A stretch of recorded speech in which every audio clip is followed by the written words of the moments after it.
This is Michael Cowan, and welcome to Trial Lawyer Nation. You've got to have the right case, because if you take it up and it's the wrong case, then you can make some really bad law that's going to affect a lot of plaintiffs. There's always an answer. The joy is in finding. One of the reasons that I love being a lawyer is this exact process. The way we live our life has nothing to do with the presentation sequence at trial. As trial lawyers, we pick up and move on and keep going. You're losing or gaining 1 out of every 10 jurors, which can really make a huge difference in the ultimate result of the case. Whatever you think about, you create. Learn all you can and never stop. And then have the guts to try case after case after case. Welcome to the award-winning podcast Trial Lawyer Nation, your source to win bigger verdicts, get more cases, and manage your law firm. And now, here's your host, noteworthy author, sought-after speaker, and renowned trial lawyer, Michael Cowan. Today on Trial Lawyer Nation, John Fisher is joining us. John is a great trial lawyer out of New York, specializing in medical negligence cases. He also is the author of 2 books that everyone who owns a law firm should get, The Power of a System, and then The Law Firm of Your Dreams. So he's not only built a great law firm, but he's also advising other people on how they can build great law firms. And it inspired me enough where I wanted to have him on. So John, how are you doing today? I'm awesome. Thank you. A privilege to be on your show. Well, it's a privilege to have you. Tell me a little bit about yourself. Well, I started out as the son of a real estate lawyer. And one day I'm trying to figure out what to do with my life after law school. And it turns out about a 30-year-old black male comes in my office. And he tells me a story about he had been horribly brain damaged in a bus wreck. And no lawyer in town would go near his case. There were all kinds of problems with the case.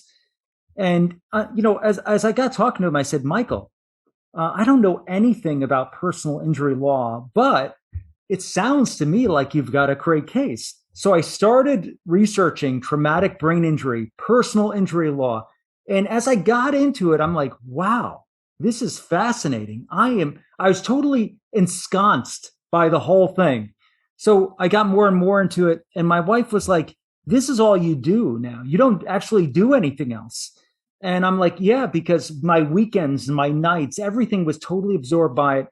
And that case ended up going to trial. It settled for not a very good amount, honestly, after about a week of trial. But I was sold at that point. This is what I wanted to do with the rest of my life, which was not personal injury law. It was serving the most severely disabled people and having a profound impact of their life. So fast forward roughly 15 years. I'm representing a trucker from South Carolina who was horribly injured in a 2-truck collision that happened about a half mile south of the Canadian border. And throughout the time that I represented this 30-year-old guy, his name was Dale, I'd go visit him in South Carolina, in Graniteville, South Carolina, and he would never be able to recognize who I am. He just would stare at the TV all day long. And his wife would sort of guide me through, but I was like, he doesn't even know who I am. He was so profoundly brain damaged. So I went through litigation. We did tons of work, and it turns out the result was okay, but not great. And at the end of the case, he flew up to Albany, New York, where my office was, and just to basically finalize the settlement. And I walked into the conference room just to say goodbye to this nice guy, Dale. And he gets up out of his chair. He walks over to me and gives me a huge bear hug. And he's squeezing the life out of me. And I'm like, man. And then he whispers in my ear, I love you. And I'm like, man, that's why I practice law, to have a profound impact on the lives of the severely disabled. So I'm not in personal injury law to help people with a broken arm or a twisted ankle or something like that. I want to represent people who are either their estate, if they've died, which is most of our cases, brain damage, paralysis, loss of limb, blindness. So it's really those categories. So it's kind of easy to figure out the number one criteria for accepting a case are those 5 criteria. And so we have a very small caseload. We have 28 active files. The budget that we have in our firm is small. I absolutely love it, though. It's like I look forward to practicing every day. And to this day, I can't believe that people will pay me money to do what we do. So I love it so much. That's awesome. I've always had the fantasy of having a docket of just catastrophically injured or death cases. And I've always just had the maybe limiting belief or just fear that, I've developed these great referral relationships, but the service that I provided, the deal I've always had is if you get one of those cases, you give it to me, but I'll also handle your mid-size, your $900,000 case, as well as your, 7-figure case. And so we still have a small docket per lawyer, but we still have more dockets. How do you get a sustainable business? Because the people I've known that have tried to do this, a few have made it, but a lot have, they've got 3 or 4 cases and then they lose one or one gets continued, they run out of money. How do you get a sustainable business model of just, big damage cases? Well, Michael, it's not that we turn away the small and moderate cases, but we just don't handle them. We refer them to attorneys, and I explain to them, I would do a crappy job with your case. Yeah. If it's a broken arm, broken leg, something like that, I said, we would not do a good job for you. But I know this attorney, Michael, who will do a phenomenal job for you. And then what happens is we split the legal fee. So we get a portion of the fee and everything works out great. The truth of the matter is if you do catastrophic injury law, you can't let the little stuff in the door, because if you do, every minute is taking away time from your catastrophic cases. And catastrophic cases means, man, I'm just absorbed in them. I'm spending every single minute on these cases, and we're pushing them all the way through. Every single case in our inventory gets graded A, B, C, D, and that's based upon estimated settlement value. And so we're trying to focus on the highest value cases, and basically weed out everything. But on occasion, I think we have one case where it doesn't really meet any of the criteria. It's just the right thing to do every once in a while. Right. So directly behind me that you can see in blue and gold, those are the purpose, values, and mission of our law firm. The purpose, stopping medical injustice. And there's 4 core values, and then there's a mission for our law firm. And this is the Bible or the Constitution that guides everything that we do with everyone who works here. And that's basically controls us. And so I know, Michael, if you come to me and something horrendous happened, but the money might not be that great, I'm like, you know what? Our purpose is stopping medical injustice. And this is just the right thing to do, regardless of the money. And so sometimes on principle, I'll accept cases. One thing, and our core values speak to this, we never agree to a confidential settlement, period. Never have, never will. Wow. That is one of our 4 core values. And the reason, Michael, is I believe that what we do in this area of law is not simply compensate people for an injury. That's a small part of what we do. What we do is we improve the quality of care for other people in the future so that the same thing won't happen again. So real quick, Michael, for years, I've handled train litigation, crossing litigation. And there was a crossing in New York State that was the most dangerous crossing in railroads for over 30 years. It was horrendous. People were getting hurt and killed at this crossing all the time. And by all the time, I mean, maybe once in a 3-week span, they had 3 collisions between a train and a tractor trailer. Wow. And so I got involved in this case. I handled all of the litigation relating to this very dangerous grade crossing that was involving tractor trailers and trains, right? And at the end of these cases, I tried one of the cases, the rest of them settled. I became pretty disillusioned about the process because I realized, you know what? The crossing still is there. The people are going to get killed. I haven't accomplished anything. So I got money for people, but is that really what the practice of law is about? And then somewhere around Christmas, this is years ago, I'm driving past the crossing. This is out in the middle of nowhere, the country. No one would even go by this place. I'm just happen to be driving by there, and I noticed there's a booth at the crossing that looks like a porta potty. And I'm like, what is that? So I stop, I get out. And as I get out, some guy comes running out with a baton. He's like above his head, he's swinging it around. And he's like, what the hell are you doing here? He's like scaring me away. I'm like, whoa, who are you?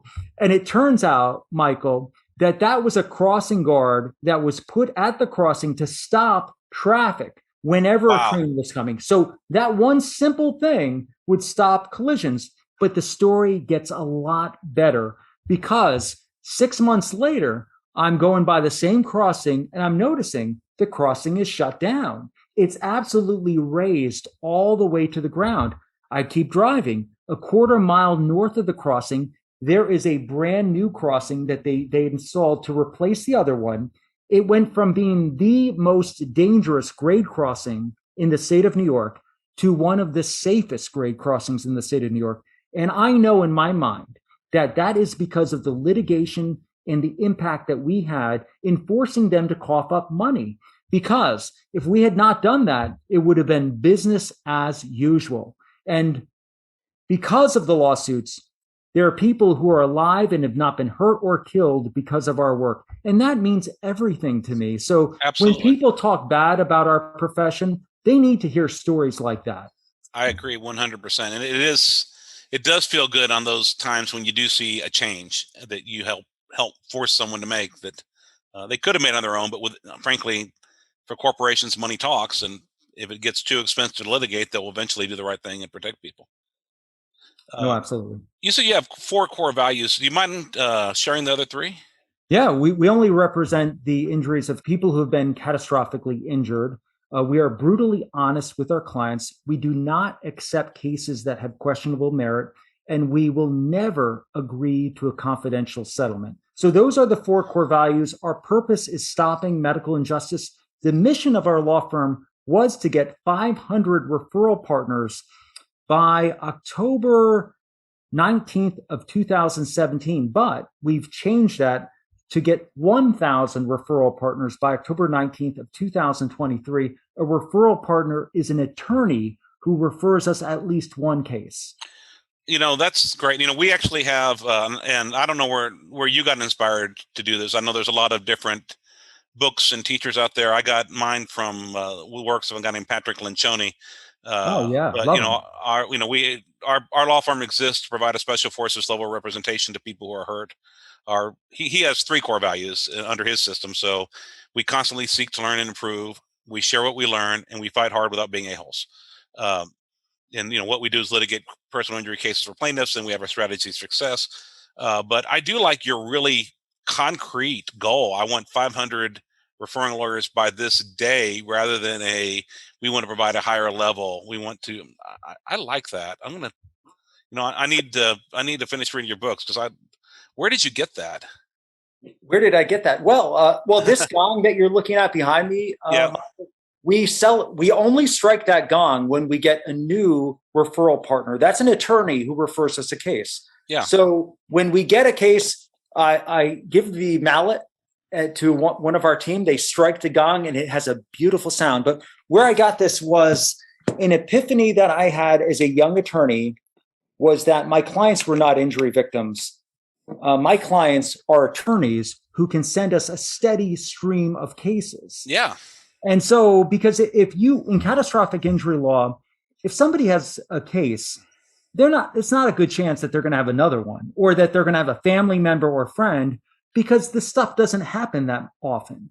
But if you have a referring attorney who can send you a steady stream of referrals of these type of cases, then you're in business. Because then instead of sporadically getting referrals, you're getting them every single week, every day.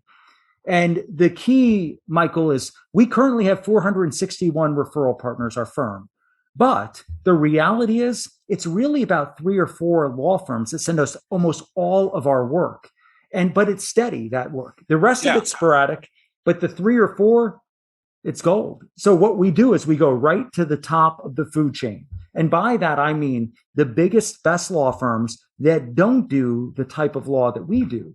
And those firms, it's a pipeline. They will send us work. We have to go through a lot of low quality, crappy cases to get the good ones, but that's the nature of our business. And we'll take cases that no other law firm will. The case that I mentioned where 2 tractor trailers collided just south of Canada, no lawyer in the state of New York wanted to go near that case.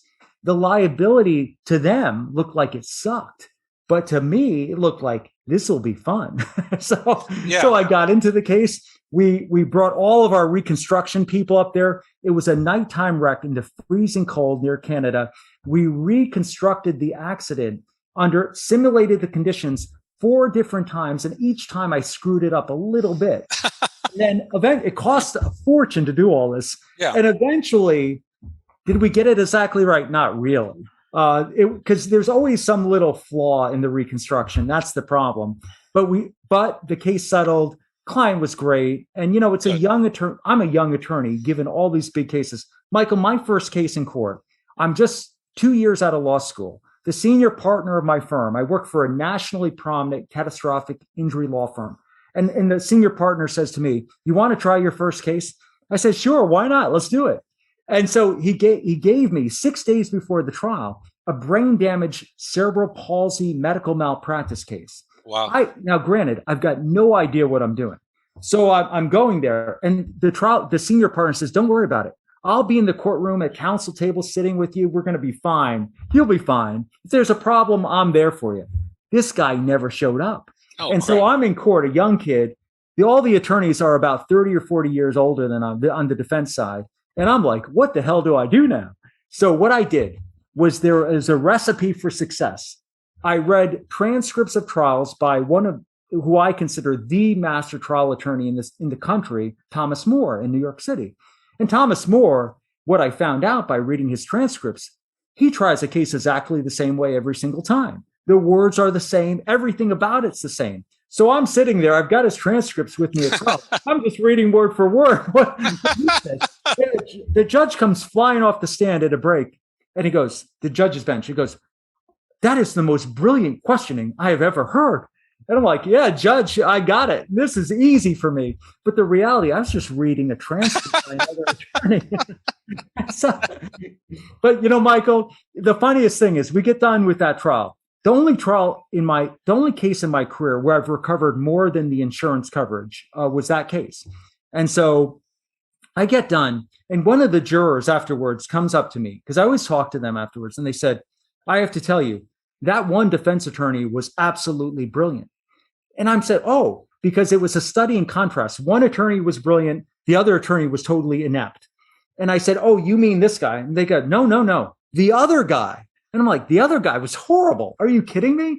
But see, the point of that is, the way jurors perceive us is so completely different from the way that we perceive things. Yeah. And that's the reason why, Michael, early in my career, I began doing focus groups to find out not what the result of the trial would be, but what are the questions that I'm not asking that I should be asking. So I've spent a large part of my career helping other lawyers and other law firms do focus groups to help benefit their biggest cases.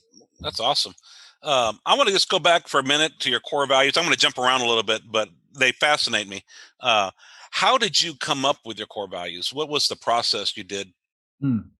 Well, it started at a mastermind in Chandler, Arizona. I was at Infusionsoft.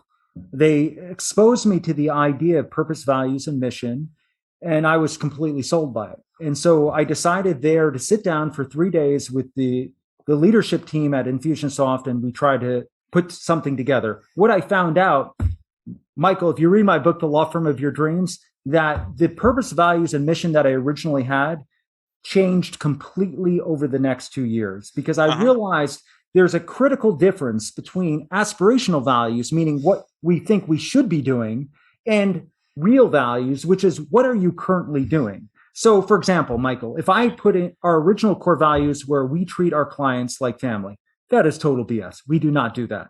Now, there are some clients who I'm really close with, but there's some clients I can't stand. So it really is a that sounds like family to me. Well, it is. The reality in real is, life, but yeah, we have some clients who are very difficult, and some of them just trust us and love our work. And the reality is, so I said, let's get rid of all the aspirational values and let's focus on what do we really do. We never agree to confidential settlements. That is true. Yeah. We are brutally honest with our clients. That's true. I tell our clients in every single case, you could lose this case. I have no guarantees. And the reality is, I'm going to do my best for you. The other thing is, we only handle catastrophic injury law. That's true. And then the third thing is we do not accept cases that have questionable merit. And that's true. If there's a questionable case, we let someone else handle it. We don't want to go near that case. We had to do the same thing between the aspiration. When we were coming up with our core values, and Lencioni has a really neat thing, which is come up with the employees that are like the absolute best golden employees, the ones you're so glad you have, and list all the reasons why they are who they are. Then you list all the people who have made your law firm a better place by leaving in the last 2 years, Yes. and all the reasons why they weren't the right fit, and start getting it. But we really had that struggle. Like, there are things we wanted to have as our core values, but if we go back and say that this is who we are, we're not telling the truth. And you can't go tell your team this is who we are when they're all going to walk in the room like, that's bullshit. I think that's so important to, like you said, that difference between where we want to be at the end of as we develop in this process, where we want to get to, and what we really are today. Because if it's fake, if your court, like if you said we never agreed to a confidential settlement, and then every third settlement you did, that wouldn't be true, and your employees would start, the whole mission changes. Michael, let me give you an example of how this affects our law firm. Yeah. A couple of years ago, we had a settlement, and I went away after the settlement, and I come back, and one of our paralegals said, "Oh, by the way, the defense asked for confidentiality in that settlement." And I'm like, "You've got to be kidding me. Oh, I can't believe this." And I start to get really upset because they knew the terms of the settlement said we will not agree to confidentiality. And paralegal said, no, don't worry about it. I told that attorney that if they want confidentiality, there's no deal. And he quickly backed off. And I'm like, perfect. So that's how a core value influence how you act. Yeah. We are brutally honest with our clients. We try to tell it to them straight. If they don't have a case, we tell them that in a very delicate, soft, compassionate way. Because being honest, rather than saying, "Oh, our law firm has a conflict, we can't represent this case," we'll say, "You know what? I'm sorry. It's just not the right case for us. I hate to say this, but it's a business decision, but I'm going to refer you an attorney who will do a great job with this case." And they appreciate the honesty. So that's sort of how we use these. I feel, Michael, the other failure of most businesses when it comes to core values is they make them too long. Like if you've got 10 or 12 core values, nobody's going to remember any of it. But if you have 3 or 4, and Michael, here's the test. When we hire someone, they've got to know those core values. We will ask them at the interview, recite our core values. And during our daily huddle, which is a meeting we have most days, we'll ask, have you used a core value? Demonstrate something. And the reality is, if you have a team member who does not remember your core values or struggles with your purpose, that is not a good person for your law firm. Yeah. What I love about the story you told with the paralegal who just automatically said, not, well, let me go run it by the attorney, just automatically said, we don't do that. We don't agree to confidentiality at this firm. Is it just shows how when you run the business right as a business, it allows the law firm to run the way that the law firm, I used to struggle with, if I spent a bunch of time trying to run a business, how am I going to practice law? And what I finally learned, and part of it was just guilt over running a successful business. I don't know. That's another long story over, about self-worth and guilt and whether people should make money or not, which I had to get past. But what I realized is when my business runs well, when I'm not always dealing with a crisis, when things are just happening without my involvement, I can really dig deep on those cases and I can really become a better lawyer. No, absolutely. Michael, I once paid a guy who was one of the leading marketing consultants in the country a lot of money, like 10 grand. And he said, "I'll give you 2 hours." I said, "Okay, I'll do it." Now, that was really stupid, but I did it anyway. And so he and I met at a diner for about 2 hours. And he didn't tell me anything that I didn't already know, except for one thing. He said, those people who are the most successful in the law or any industry spend 50% or more of their time on business development. And it is so true. I've learned that the hard way. Yep. We don't get to practice I was at a trial lawyers college regional, and a young attorney, I'm sleeping in a bedroom with a stranger, right? It's a young attorney, he's with me. And he's like, "I can't wait. I'm just out of law school. I can't wait for my first trial. This is going to be great." And he's like brimming with hope and vigor, right? And I said to him, "You know what? You don't get to be in the courtroom unless you master the business of law first." And so, much more important than mastering trial skills, which is something very few people actually get to do, it's much more important to master the business of law, how to run a business. Because if you don't do that, you're not going to be able to get to the courtroom. And so, spending more than 50% of your time on business development, that's what the people do who make the most. It's just a matter of fact. I've learned that. And through the masterminds that I run nationally, I've learned the most successful lawyers, that's what they do. I love a courtroom. So doing business development is not necessarily for everyone. I love being in a courtroom. I wouldn't give up the practice of law for anything, but they're not mutually exclusive because you have to do the business of law in order to practice law. You have to do both. And so I've learned that. And that was what led to my first book called The Power of a System. Was I wanted to master the business of law and how to run marketing and managing a law firm. And what I did, Michael, this was a self-interest. I put this because these are my office policies in The Power of a System. Everything we do, settlements, motions, discovery, pleadings, you name it, right here in The Power of a System. And so what I thought, and when I was at a firm, I said, I'm writing a book about marketing and managing a law firm. They all started laughing hysterically at me. And they said, that's the dumbest thing I've ever heard. Why on earth would you just give away everything that you know? And my thought was, well, because no one else is. No one else is just giving away everything that they know. And if I can help other lawyers own and operate their own law firm, we all win. And you know what, Michael, usually happens is I'll have a lawyer come to me with, let's say, a medical malpractice or a trucking wreck or something like that. And they'll say, I don't want to refer this case to you. I just want to pick your mind. So can we have lunch? I'll say, fine. We'll have lunch. We'll be there for about 2 hours. And I'll tell them exactly what to do. No holds bar. Everything A to Z. And at the end of the meeting, 90% of the time, they'll say, you know what? Why don't you just handle this case and I'll just get it cut? It happens every single time because when you give away everything that you know, I know it seems counterintuitive. It comes back to you in spades. That's what I found. And that's what led to my second book, which is called The Law Firm of Your Dreams. Everything I do with marketing and management is right here. And so rather than hide anything, just give it away. I mean, the reality, think about it, Michael.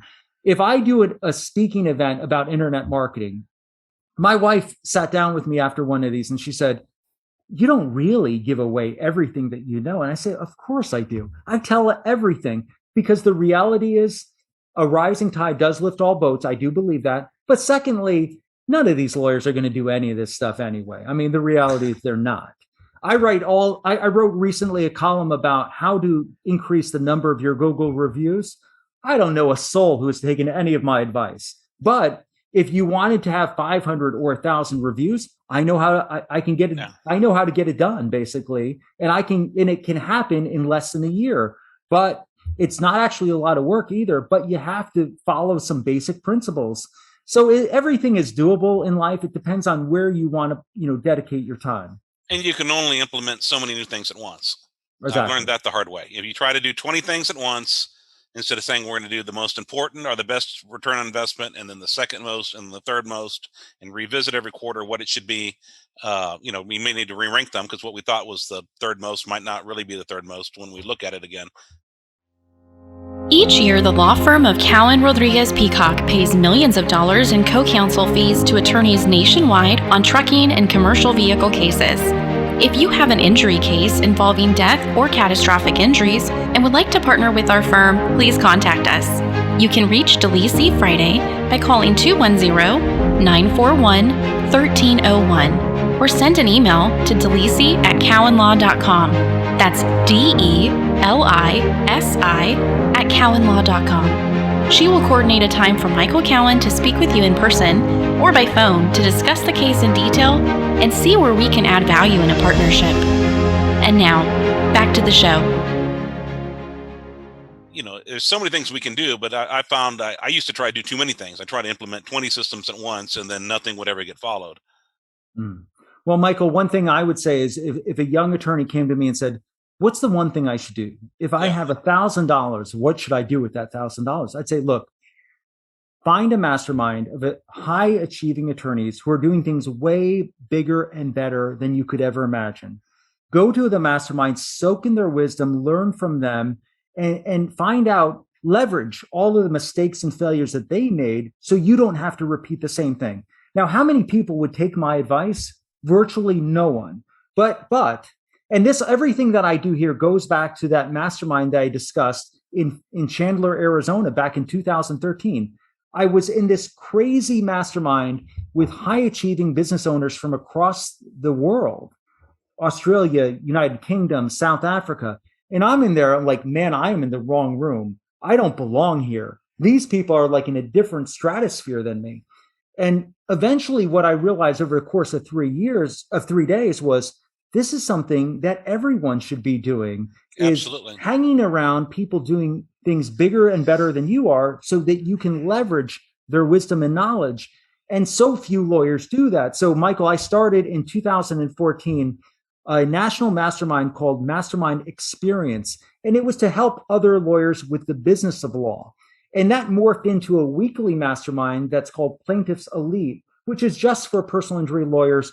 And what we do is we try to help people with the business of law. And so that's really, I think, the best thing I've ever done in my career.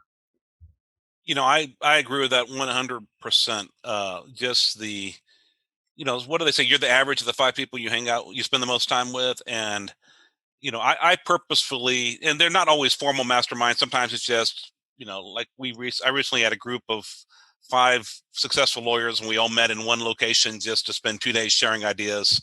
Mhm.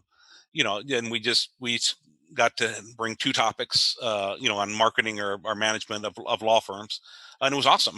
And some of them, were about my level, but a couple were, way above. I mean, multiple 8-figure recoveries every year, and to learn from them. But the other thing I've learned through the podcast and just through, networking with more and more successful people is, I think mindset, and you address in your book, mindset is a lot to do with success. Yeah, mindset is very important, and realizing that you can't serve everyone, but you can change the world for those that you do represent. And so the mindset, I think, of a lot of attorneys is that they've got to take all the small cases and the little stuff to get the big ones. Yeah. I found out that's just not true. You don't have to do that. And what you do is, when you just handle catastrophic injury cases, you develop a reputation as the go-to person for catastrophic injury law. Complex litigation is your thing. And no, the people aren't necessarily going to come to you with the small dog bite cases, but when they've got the really big one of the quadriplegic, they're coming to you because they know you've got the resources and the team, and they're going to devote 100% of your time and energy to that case. So the mindset really is understanding that the law is a business, that it's there to serve you, not the other way around. And when you want to go to the Caribbean and spend a week or a week in Maui, that you do that. You hang out with people who have your back, who are going to help you with your law firm. And that's a mastermind. But, I agree with you. Mindset really is everything. And I guess a little issue I used to have a great paralegal in our firm who was dynamite, but she was really negative about everything. And every single day at our daily huddle, she would say something negative, and it just wore me down. I said, life is too short to be around all this negativity all the time. I feed off of people who have positive energy. And so we parted ways somewhat amicably, but the reality is there's certain type of people I want to be around every day and others that I don't. And it doesn't necessarily have to do with the skill level of the person either. Sometimes, you know what it is? It's not just work ethic, skill, and things of that nature. You have to like the people that you work with. That's so important. If you can't stand being around someone, that's a problem. I've seen that with my partner Mallory, who I've watched blossom since she was a 1-year lawyer who had never done a deposition when she came to work for me, to now, she's only 35, and I don't know how many. I know she's only had one 8-figure recovery, but I don't know how many 7-figure recoveries. I call her $1 Million Mallory because I've lost count. Nice. And a lot of it, yes, she's super smart. She works super hard, but it's her positivity. She always just brings a positive mindset, a positive energy to work every day. And it's about how we're going to get things done, and doesn't spend time complaining or being negative or dwelling on the negative. And, look, not every case makes. Sometimes we work really hard for 2 years. We go try a case, and it's been a long time since I tried with Mallory. We got a red ribbon, but every now and then you try a case and you come in second place, and and then you get paid nothing. And for me, as a business owner, it means I got to pay sometimes a significant amount of money for the privilege of having represented somebody for a few years and not recovering. But you just go, you'll get them next time. You can't let it, you can't dwell on it. You just have to work harder on the next one, and or work smarter. Be pickier what case you take next time. You just can't let it beat you up. You just got to get right back in there. And same for you have a tough client. You just have to, well, I chose to take this client. I can either do my best, or I can go on and withdraw from the representation. But I'm not going to sit there and whine about it. Well, Michael, one of my when I had my first mastermind back in 2014 in Chicago, I just the day before I'd had a defense verdict in a very rural, conservative area of upstate New York. And I was kind of devastated by it. I was like, oh man, this is horrible. A woman was paralyzed, and the jury found in favor of the defense after like a 20-minute deliberation. And this was a trial that I felt had gone, in my favor. But I was just really devastated by it. I went to the mastermind and I told the other attorney, I says, the other side offered high six figures during the trial, and I declined it. And yeah. And they were like, oh, well, that's stupid. You should have just taken whatever they offered. And then one of the attorneys from San Francisco came up to me. He said, I want to tell you, I really appreciate what you did, because attorneys like me, we settle cases for big numbers because of attorneys like you who are willing to try to verdict cases. Yeah. And it's very rare in our profession that we have attorneys who are not only willing to go to court, but go to verdict with a case when there's a high six-figure or even a seven-figure offer on the table. That doesn't happen that much. But because we're willing to do that, the defense knows that they can't just throw a little bit of money at us and we're just going to take it. They know that we're willing to go to a verdict, even with a high six-figure offer on the table. And so I think it's important for us to know that we set settlement values for every case, minimum settlement values for every single case we have. And that number is realistic. It's not some pie in the sky number, but we set it and we stick with it, and we get the clients to sign off on it. And we say, this is the number that we're recommending. We're going to try to do a lot better than that number. But if it comes down to it, you give us authority for this. But if they don't come up to that number, I need your word that you will never accept anything less than that number. And if the day comes to trial and there's an offer that's below that settlement value and the client wants to take it, I say, wait a minute.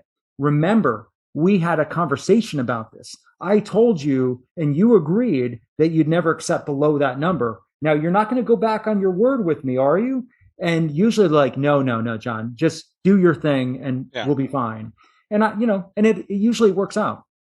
And the fact it doesn't help for that one case, but even the person that got the victory against you knows they're not going to, they've been in battle with you. They know that may or may not happen again. They know that you could have easily kicked their butt too, and they're going to pay you more next time. Well, they know that I'm not just going to accept any money that they throw at us. Right. They do know that. And I'll tell people, and like when we go to a mediation, we're not winging it or anything like that. We know exactly what the numbers are, what the goal is, and how we're going to get there. And if it doesn't work out, which is very often, fine, no problem. But the reality is we're not winging it. We have a strategy for negotiating, and we're going to try to get to certain numbers, and we know what our authority is. Yep. And so I give myself one night to mourn a loss. I go and I typically, it's probably not the healthiest thing to do, but I buy a very expensive bottle of red wine to show that I can still afford it. It's just a little psychological thing. I don't drink the whole thing by myself, but I'll have a nice meal. I will drink the red wine and say, it sucks that I lost this case, but I'm still here. And the next day I find my next big project to work on, and I dive right in. And it sounds weird, but it's just like I said goodbye to that case. I'm going to go to the next one. I've never found anything to do that relieves the pain.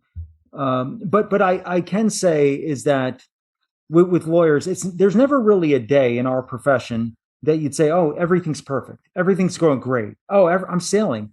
And I hear that so much from other attorneys, and I frankly get sick of hearing it. It's like, oh, everything's perfect with my law firm. It's like, wait a minute, the courts have been closed for 15 months. How could everything be perfect for your? I mean, if you're a trial lawyer, the pandemic really sucked. Yeah. I mean, that's the reality. I mean, for my law firm, our revenue and income hasn't been nearly the same during the pandemic as what it was before. But the reality is we're still alive and kicking. So that's all good, right? And that's the reality is I just don't enjoy the BS that I hear from so many attorneys in our profession about how great it is, because frankly, I just don't view them as really trial attorneys when they say that, because if I don't have a trial date, my cases are not getting resolved. That's just the way it works, so. Same here. And oftentimes, if I don't have a jury getting selected or about to get selected, I don't get real offers. I mean, they play games with you. Will you take this? Will you take that? And make you sit on it, make your client sweat it out. And until you're down there kicking their butt, it's just really hard to get what's fair. Well, it's very hard. And if the defense ever says, hey, let's put off the trial date so we'll have more time to negotiate a settlement. No, that's not how it works. No. There's nothing that's going to result in a settlement more than a sitting jury. Yep. And so having the trial hanging over the defense, we have one policy in our law firm. We will never agree to an adjournment or any delays of anything, not just trials of depositions. And I triple and double book trial dates. I mean, I have double book trial dates coming up. The reality is that's just the way it is for our practice. And we prepare. And what we use is what's called the 12-week plan to prepare for trial. And that is in my book, The Law Firm of Your Dreams. So as we go 12 weeks before a trial, week by week, we go through what the secretary is going to do, what the paralegal is going to do, what the attorney is going to do. And we put it in week by week in the 12-week plan. And so by the time we get to the trial, everything's done. Awesome. Motions in limine have been served, verdict sheets, the whole thing. It's all done and over with. Because what I found, Michael, is in our cases, week by week, we do essentially the same thing with almost every case. There's very little difference. Deposition summaries. We videotape depositions. We have to create the excerpts of the videos and so that they can be played at trial and things like that. It's all the same. Focus groups. Well, we always do that. So let's get that planned out 12 weeks before trial rather than the week before trial. So that is the best way of relieving anxiety about a trial, is to be prepared. Yeah, I've been, Mallory's, and I have to give Mallory, my partner, a lot of credit for that, because that doesn't come naturally to me, but it comes naturally to her, and working together, we're a lot more prepared. I've even started taking a day off the week before trial, and going to bed the weekend before trial at a decent hour, because at some point, if you've prepared, if you're ready, if you're, all your motions and stuff are done, at some point, the sleep and being well rested and being focused is more useful than having burned the midnight oil a couple more nights, if you know it cold weeks in advance. But Absolutely. To do that, you have to start, like you said, the 12-week plan. In fact, I require a meeting with me between 60 and 90 days before trial to plan it out with my lawyers. And so it sounds like we're at a similar place. We have like a written report that's due 90 days before trial, where you're listing out what your plan is, but then there's a sit down with Michael, whether I'm trying the case with you or not, to go brainstorm. And it's just institution. Some things you can get well in the system, some things talking it out, I think, helps. And so part of the system is that meeting. Yeah, one of the biggest failures of law firms, Michael, that I see is there's no collaborating or brainstorming. It's sort of, I worked for a big firm at one point, but the attorneys didn't collaborate. The staff didn't collaborate. It was sort of like everyone was in their own silo doing their own thing. What an enormous waste of knowledge that is. But what if we get into a big room and we start brainstorming solutions for the case? How do we handle this? And so, like in our profession, when you have a trial and you stand up in front of the jury for the first time, what is the most important thing that you can do? Well, screw your notes, throw the notes in the garbage can, and bond with the jury. But more importantly than that, you need to build credibility with the jury. And how do you do that? Well, it's really hard, but if you share your biggest danger point with them. So, for example, I represent a guy, Curtis, who was a passenger in a tractor trailer. He was seatbelted when he was killed in the wreck. After the crash, they did an autopsy. Turns out the drug screen showed this guy, Curtis, had cocaine throughout his blood system everywhere. We are not going to have any explanation. We're not going to have any excuse. and we have no idea how that happened. And if you feel, based upon what I've just told you, that maybe we should just be done and over with here, that's no problem at all. How do you feel about this? And what they might say is, well, wait a minute. What the hell does cocaine in his system have to do with a seatbelted passenger in a truck wreck? The other trucker was at fault. This guy, okay, maybe he had some issues with drugs, but the reality, he didn't deserve this to happen to him. Yeah. They will rally to your defense when you reveal early on your most vulnerable danger point. And so I'm very big in treating jury selection just like it's a cocktail party. Just you're hanging out, you're just talking to them, and you're trying to get them to open up. But what you're really trying to do is not just create a rapport, but you're trying to build credibility by revealing the biggest problem that you have with your case early on. Because if you do that, they're going to be like, wait a minute, this guy is honest with us. He's not pulling punches here. So maybe we can open up with him a little bit. So that one case I was telling you about that I lost a defense verdict, it was the second time I tried the case. The first time we were unable to pick a jury because of 55 prospective jurors in the jury pool. All 52 of the 55 got bounced because of favoritism and prejudice for the defense. Wow. That's how it is in conservative venues in the state, and not just in New York, everywhere. And so the reality is, how did I get 52 out of 55 jurors bounced? Because I was real with them. I said, look, the reality is, I see a lot of cases, and this is true. I get a lot of cases every day. I'm like, you've got to be kidding me. I can't believe they're even calling with this stuff. Yeah. And it's the truth. I mean, so many people, and I have a high degree of cynicism when people call with a new case. And you may be sitting there thinking the same thing, like, oh man, this is another one of these med mal cases. Oh, yeah. And I have to tell you something. That's how I start out too. What you're really revealing to them is that you're not that much different from them. You have the same vulnerabilities, the same anxieties and fears that they have. And, if they don't want to be there, what we have to do is try as quickly as we possibly can, coach them out of there and find a way that, it's a great privilege serving on a jury. It's also a great privilege in not serving when it's not the right case for you. And so giving them permission to say, hey, you know what? I'm not really sure about this.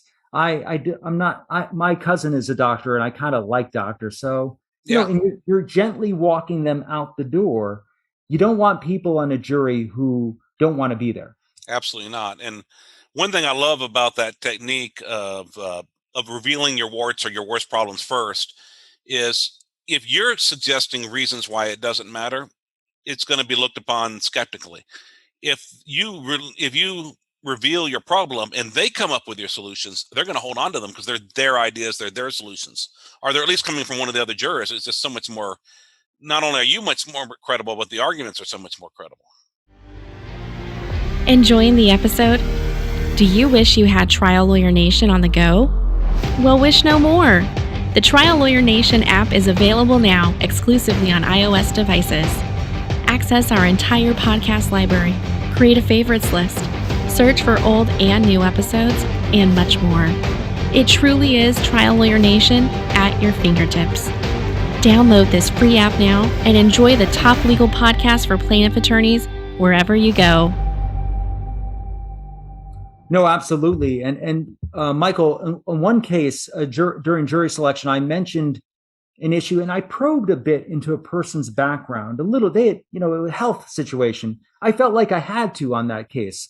And the person got up and she said, "You're a scum. I hate you. And I hope you die." Wow. Oh, no. And so she storms out of there. She's crying with tears all over the place. And then at that point, the court clerk stood up and I said, "We're adjourned for the day." And I'm like, oh no. So I went to bed that night thinking with my jury trial consultant, I'm like, oh, we're screwed. I just lost the case. So I show up the next day and the other jurors show up and they're like, "That woman was so nasty and rotten to you. I could not believe what she said." What they were doing, Michael, is they were rallying to my defense. Yeah. Because what they felt was what I did was not really inappropriate. And the person overreacted to what I said. So, that's the nice thing about showing vulnerability is a lot of times they will respond and rally around you rather than putting a dagger in your back. They're going to try to support you. And I think it's a mindset thing. When you trust the group, then the group will help you. If you don't trust the group to help you and you think that they're out to screw you, then they won't help you because you don't trust them to do it. Absolutely. If that makes any sense. And even if they're not going to help you, just going in there with the mindset that they will makes it more pleasant and at least maximizes the chance that they will. The best 4 words, Michael, in jury selection: please tell me more. Yeah. Hey, let them talk. Yeah. Let them have their say. Show compassion. And as they're talking, nod your head. Because if you nod your head, they will just keep talking. And when they're done, don't say a word, because they will fill the void and they'll just keep talking. And all of a sudden, you've got a party atmosphere in jury selection. So really, it's sort of like you're the ringmaster who's just opening the doors, making them feel comfortable and letting them have their say. And getting over that fear of silence. The silence is a vacuum that someone will fill. But, you'll sit there and you'll throw something out there, especially at the beginning. It takes a while to get people talking. So you ask something and then it's silent. And it's probably, if you're an outside observer, it's like 7 to 10 seconds. It's not that big of a deal. But when you're waiting for that juror, the first juror to start talking to you, it's like an hour. And it is so tempting to fill that void yourself and and keep talking. And then they don't have to. But if you just sit there and trust someone will save you. Someone will start that conversation. And once the jurors break the dam, then they feel comfortable talking and you get it happening. If you don't shut up, and just learn to embrace the silence until someone else speaks, it never happens.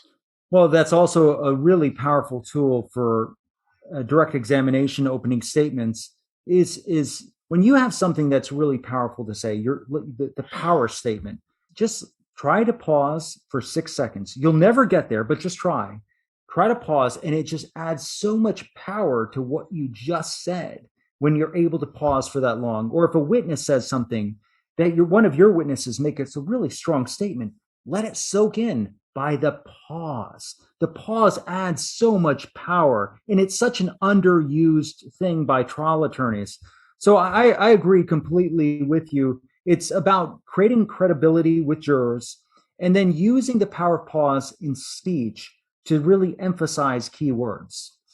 Absolutely. And I've really worked on slowing down when I talk, even though I usually have a compressed time period, like 15 to 30 minutes to give an opening, for example.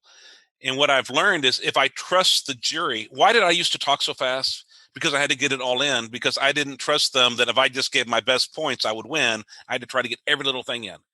And now I tell my story in the time that I have. And I trust that they're going to listen. And obviously there's some more things you have to get in through the trial sometimes, but it's, I've had a much better win rate since I've done that. And again, it just goes to, having the mindset of I trust the jury, I trust my story. I don't have to get every little word in, because really when you try to do that, you talk so fast, they don't get any of what you said, or they don't get half of it. They don't understand. No, they don't get any of it, actually. Yeah. So what the verbal communication is, I don't think hardly any of it's retained. Like 5%, maybe less than that.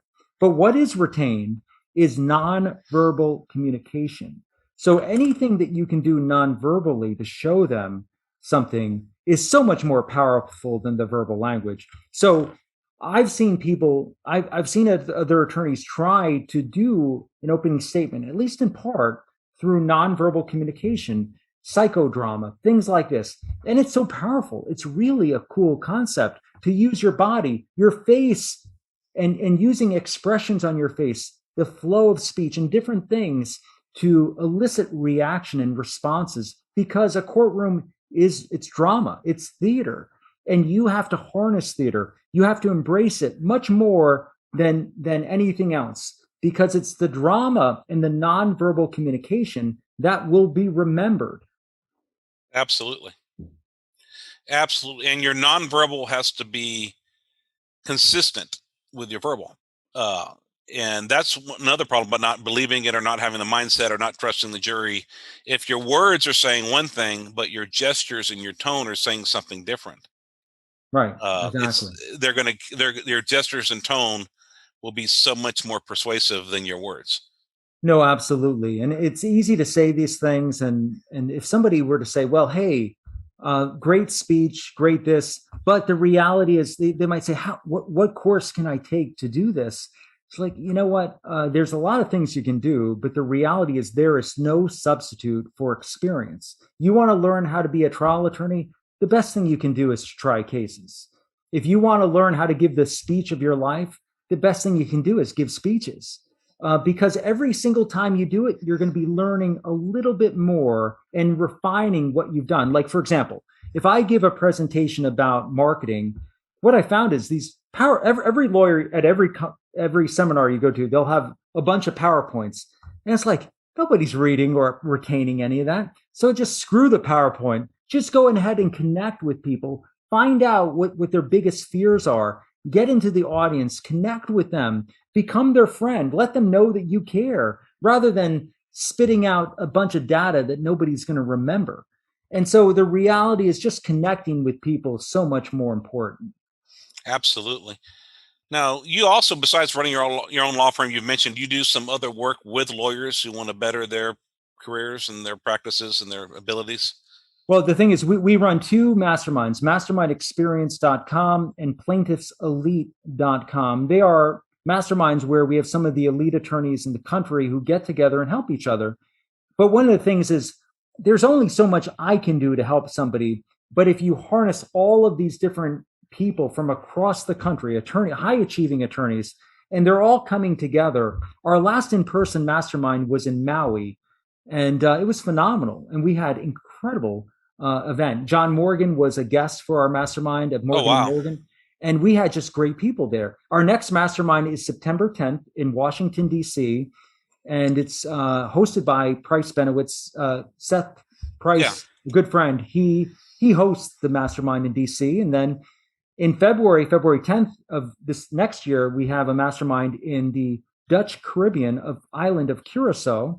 Oh, wow. And then April 10th or 11th, we have a mastermind in New York City. So they're phenomenal. And what happens at a mastermind, Michael, you'd say, I'm coming with the biggest problem that my law firm has in marketing or management. And then you bring your partner, a paralegal, maybe a marketing director, and you put your problem out on the table with a group of high achieving attorneys, and they go to bat trying to solve the solutions. They brainstorm, collaborate. They say, what have you done this? What about this? And then you leave there and you're like, I've got some real life examples of what to do with this situation that I didn't have before I came in here. And it's so cool. And then the real fun begins the day after the mastermind, because that's where you're connecting with all these different lawyers. And they're like, hey, did you do this? What happened when we talked about this? And so it's very troubling if you don't do the things that you say you're going to do. So you're held accountable. That's awesome. The power of a mastermind. It's Napoleon Hill called it. It's a group of people who are collaborating, sharing, and they have nothing in their mind other than trying to help you build a better law firm. It is such a powerful concept. That's awesome. And we'll have a link in the show notes, how to sign up if you're interested in learning more about the masterminds. How about your books? If someone was interested in getting one or more of your books, where can they get them? Well, they could go to Amazon, but I would not suggest that. If they email me, I'll send them free signed copies of both The Law Firm of Your Dreams, which is my new book.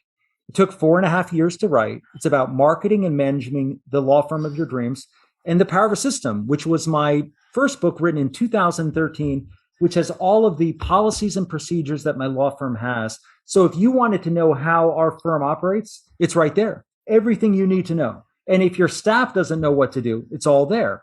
And so I'll give you my personal email address. If you request both of these books, I'll mail them free, signed copies.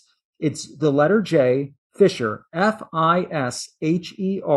lawyer @gmail.com. Or if you call my cell, 518-265-9131, I'll be happy to mail the books to you, and with my compliments. The other thing, Michael, that I'm more than happy to give your group, and I could send this by email to you, is access to all of our policies and procedures of my law firm, or an online website that's called fisherpedia.com. Oh, wow. I can give the login credentials. So everything we do, if you You have a new employee that you're signing up today. Here's the offer letter. They have questions about paid time off. Here it is. They will know your law firm better than you do. We use a company for medical records called Chart Squad. Now, you want to know how to get the records? Here's the video tutorials in 2 to 3 minute segments. Everything we do, we videotape and we put into Fisherpedia, and all of it, there's certain pages that are password protected, but the rest of it is available to anyone with the appropriate login. So I'm happy to share that. That's great. Now, our audience does include some non-personal injury lawyers. I know some of the people I have on the other side of cases like to listen to me. So just, think whether that's something you want to share with the whole world, or just if you want to have some kind of screening. If you'd like to have some kind of screening, we could have where they could contact you to get the login. It's totally up to you. No screening. Anyone can have it. Well, please do send that to us, and we'll put it in the show notes. So just either go to the podcast app on iPhone or go to triallawyernation.com where we have all our show notes, and all that information will be there. You are so generous, and I do appreciate it. He really does send the books. I have them both in front of me on my desk, and they are really good. And so I encourage everyone to do that. I'm totally convinced that abundance mentality, it must pay returns, multiple returns to you, because that's just the way I've seen the way the world works. Well, it's been great, and I appreciate it. And Lynn McCraw, who was the outgoing president of the Texas Trial Lawyers, he is in our mastermind, and he is a phenomenal guy. And he'll do anything for anyone. I mean, you could just call him on a moment's notice, and he'd say, "Hey, what can I do for you?" And here's what we're doing. It's just such a humble, good person. And he'd be like, "Hey, this is what's working for me. This is what's not working for me. What are you doing with this problem?" So Lynn is an example of a generous, growth-minded guy who will do anything. And he understands, Michael, it's not just about what happens in a courtroom. It's about the business of law. And the mastermind will expose people to people like Seth Price in DC, Lynn McCraw in Texas, and all of these other people who just come together, regular folk who say, "Hey, I need help with the business of law," because in law school, no one taught us a thing about how to run and manage a law firm. And we're thrown into a law firm. We're like, what do I do now? I got no idea. Yeah. I mean, I was fired, Michael, from my job where I'd spent my whole career at a catastrophic injury law firm. And I'm like, okay, I got 3 little kids and a wife. What do I do now? I was like, okay, the first thing I'm going to do is document all of the systems and policies. And I put it into a book, The Power of a System, because I knew it wasn't enough to have the policies in my mind. I needed to share it with our staff so they knew how we should function and what we should do. And that's why I've done. And what I decided was, why not just give it to everybody and let them see if they can build the law firm of their dreams using these policies, because the law is a wonderful profession and I love it. And I just think it's the greatest thing in the world. But we need to do a better job as lawyers. And you're doing it, Michael. But we need to do a better job in general, helping each other grow, and having the growth mindset where we're not just trying to keep back all the stuff we know. We're trying to share it with everyone. And I think that you do a really nice job with that, with this podcast, and your guests are great too.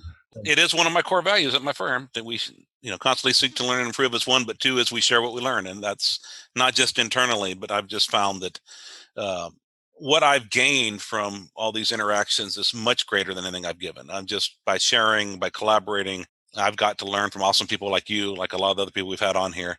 And I hope everyone else listening is getting something good out of this too. I bet they are. So thank you so much for joining us today. And I encourage everyone, please email John and get copies of his books because they're really good. Well, it's been my privilege, and thank you for the work that you're doing for our profession. I really appreciate that. Thank you for joining us on Trial Lawyer Nation. I hope you enjoyed our show. If you'd like to receive updates, insider information, and more from Trial Lawyer Nation, sign up for our mailing list at triallawyernation.com. You can also visit our episodes page on the website for show notes and direct links to any resources in this or any past episode. To help more attorneys find our podcast, please like, share, and subscribe to our podcast on any of our social media outlets. If you'd like access to exclusive, plaintiff lawyer-only content and live monthly discussions with me, send a request to join the Trial Lawyer Nation Insider Circle Facebook group. Thanks again for tuning in. I look forward to having you with us next time on Trial Lawyer Nation. Each year, the law firm of Cowan Rodriguez Peacock pays millions of dollars in co-counsel fees to attorneys nationwide on trucking and commercial vehicle cases. If you have an injury case involving death or catastrophic injuries and would like to partner with our firm, please contact us.